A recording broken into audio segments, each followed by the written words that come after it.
Hey guys, in this video, I'm going to show you how you can record yourself in Canva.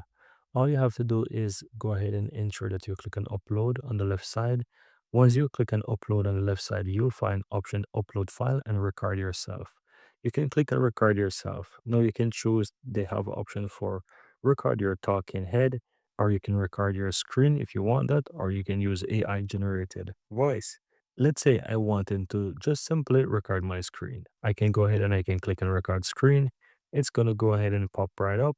And you will see from the option right here that it's going to say that I need to download Canva on my desktop. You will need to go ahead and proceed with do that. Once you have the Canva on your computer, you'll be able to hit the record button and record your screen.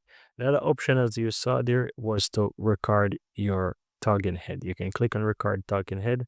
It's going to pop up on your browser here, which you will need to allow access to your camera. In this case, I do have a camera, and so it will not basically work. But you see there, if you had a camera, you just click on allow, and it's gonna open up your camera, and you can start recording your, let's say, your talking head, and that's it.